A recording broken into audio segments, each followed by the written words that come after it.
Morning. Here we go again. Page 243. Extraordinary, but no one there to see. Neither my mother nor my father could come see the play on opening night. My mother because she had this thing at work, and my dad because his new wife was going to have her baby any second now, and he had to be on call. So this is Miranda talking again.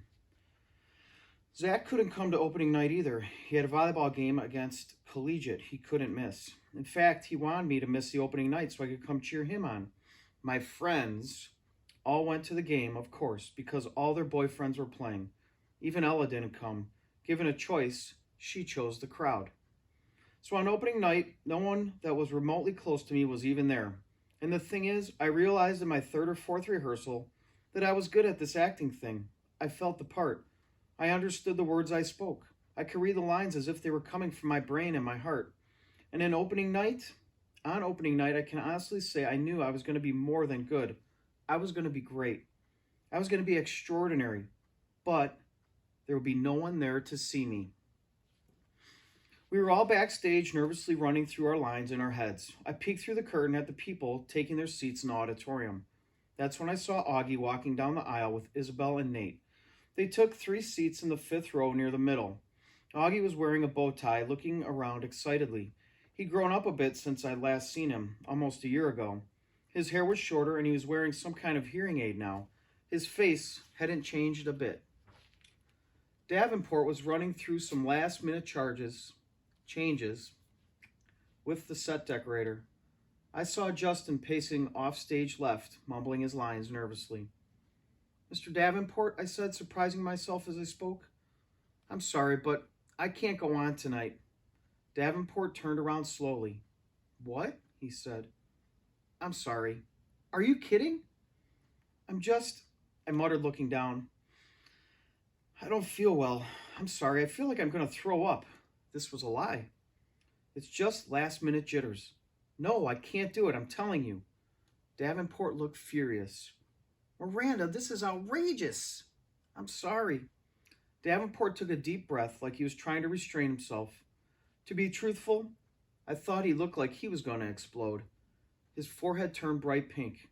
"Miranda, this is absolutely unacceptable. Now go take a few deep breaths and..."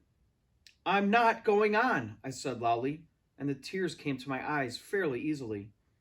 "Fine," he screamed, not looking at me. Then he turned to a kid named David, who was set decorator. "Go find Olivia in the lighting booth. Tell her she's filling in for Miranda tonight." "What?" said David, who wasn't too swift. "Go," shouted Davenport in his face. "Now!" The other kids had caught on to what was happening and gathered around. "What's going on?" said Justin. "Last-minute change of plans," said Davenport. "Miranda doesn't feel well."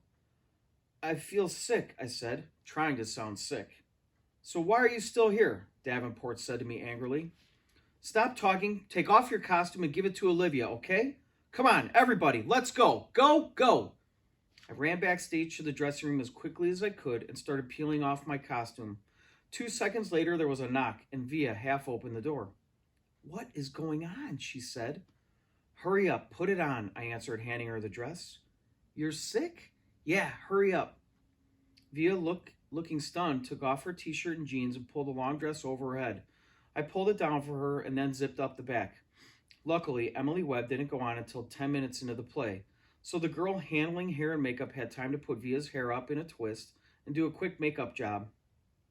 I've never seen Via with a lot of makeup on. She looked like a model. "I'm not even sure I'll remember my lines," Via said, looking at herself in the mirror. "Your lines." "You'll do great," I said. She looked at me in the mirror. "Why are you doing this, Miranda?" "Olivia!" It was Davenport, hush shouting from the door. "You're on in 2 minutes. It's now or never." Via followed him out the door, so I never got the chance to answer her question. I don't know what I would have said anyway. I wasn't sure what the answer was. So Miranda did that on purpose. She still cares about Via, loves her, loves Augie, loves the family. That's the thing about good friends. Even though you're kind of far apart sometimes, you're not that far apart, are we? Sometimes we got to reach back out to make the connection again. But our friends are our friends. The performance. I watched the rest of the play from the wings just off stage, next to Davenport. Justin was amazing, and Via in that heartbreaking last scene was awesome.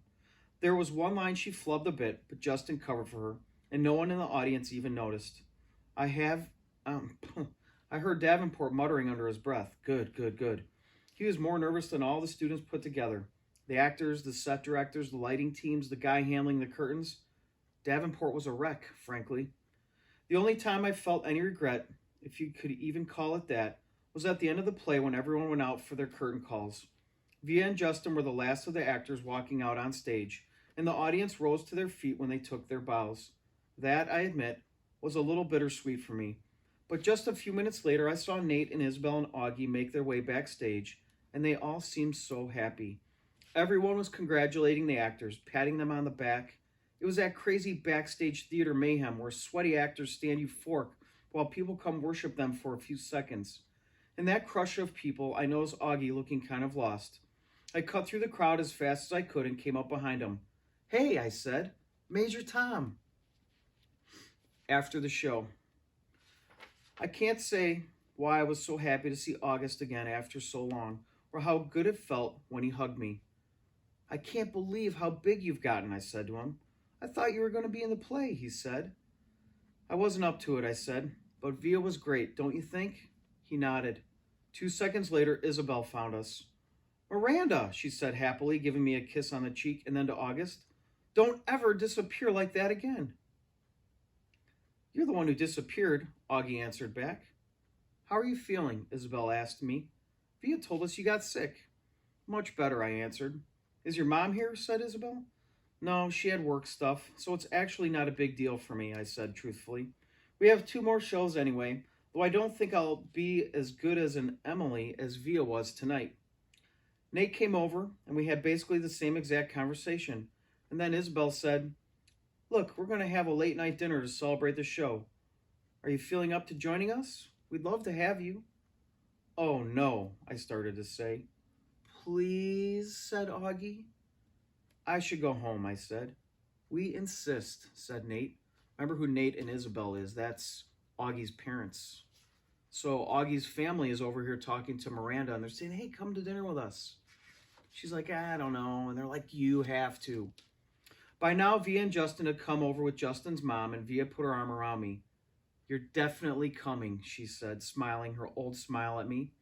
They started leading me out of the crowd, and I have to admit, for the first time in a very, very long time, I felt absolutely happy.